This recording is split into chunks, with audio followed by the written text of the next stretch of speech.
Hello again, this is Dr. Cynthia Krenzel from Central College in Pella, Iowa, and this is another in a series of videos to help you prepare for Iowa All-State Band and Orchestra Auditions 2014 on the B-flat clarinet. This is the second half of the second part of the F major Etude on page 6. The first part we left off after the fermata, I think, at the fermata on the 4th line, so we'll start from there. The tempo marking, of course, means just go back to the original tempo. After our poco poco accelerando.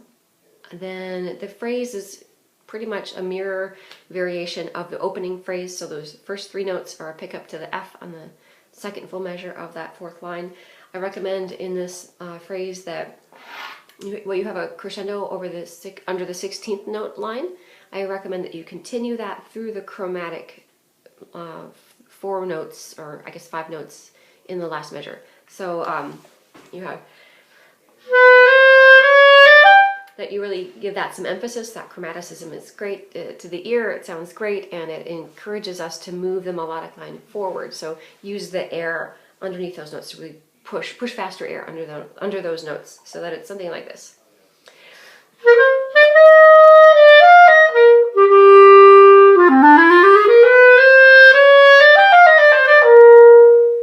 And again, on that A half note, use your resonance fingers. Yeah, after this,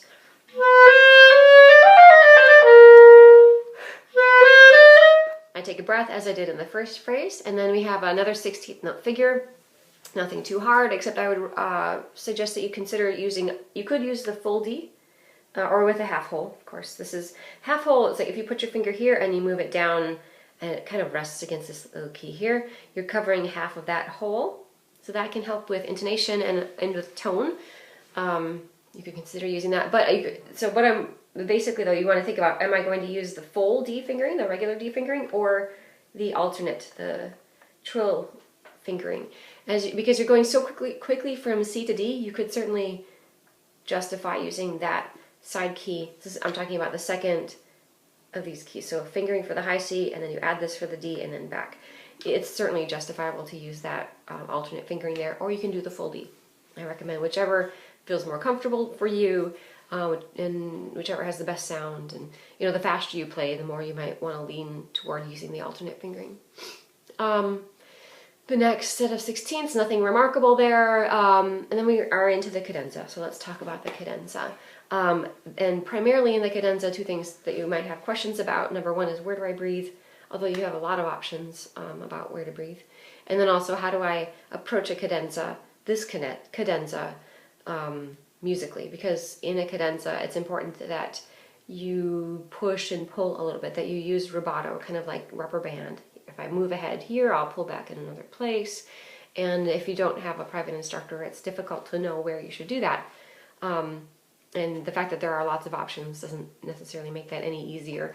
The recording I put up on SoundCloud gives you one potential approach, but feel free to be creative. In fact, I encourage you to be creative. So anyway, I'll show you what I do, and I'll give you a couple options for breathing.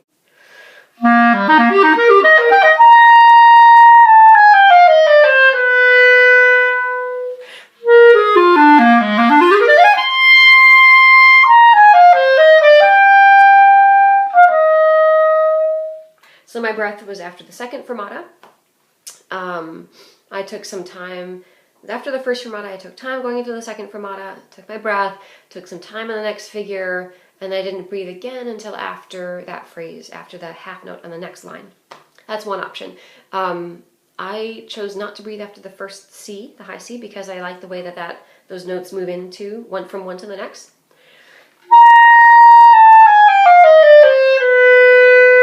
I give a little extra emphasis to the D flat because it's kind of unexpected. You could, however, breathe after the high C and still make this work. So then I would breathe after the first fermata. I would not breathe after the second. I would breathe again after the third, and then probably not again until after the F. So let me play another option for you in terms of breathing. You might find that you need a breath after the high C.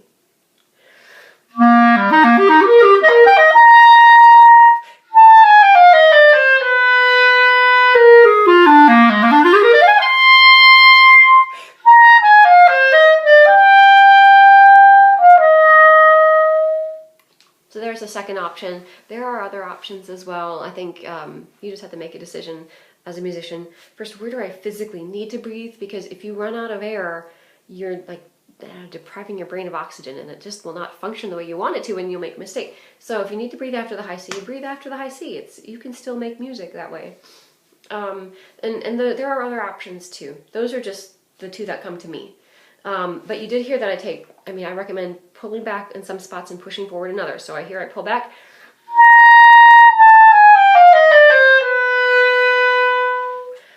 And then I start slow on the next one, and I move quickly through the end of it.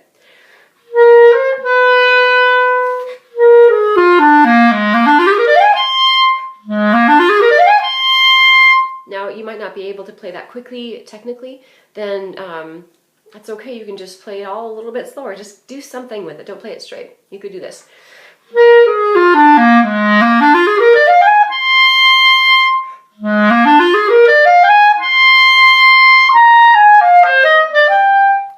I think if you do it with conviction and a good airstream and a good sound, and you do a little bit of pushing and pulling, then it's going to be fine.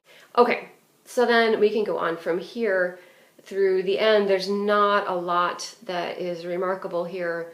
You have a poco stringendo, which essentially it's not that different from a poco accelerando. It's becoming maybe a little bit more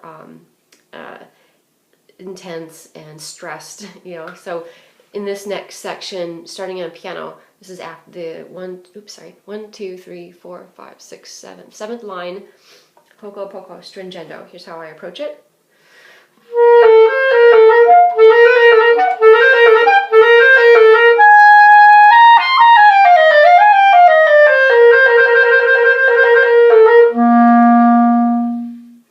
The only really tricky thing about that is the A flat. So starting in that figure, B, C, D flat, C, B, C, A flat. Then you have to do B on the right, B, C, D, so right, left, D, and then I can go back to C on the right and B on the left, because that's just feels comfortable for me. That's a little bit tricky. It's not too bad. The trill whole note. Oh, before that you go from C in the first measure of that line, C, D, C again. You can use the alternate fingering there if you choose. And then we have a whole note trill on the C with grace notes. Make sure you count to 4. Sounds quite obvious, I know. But make sure that you count to 4, because it's easy to lose count over a whole note trill. And then that C is, I would say you could play it anywhere from 3 to 4 beats, and you're definitely safe. And that ends our cadenza.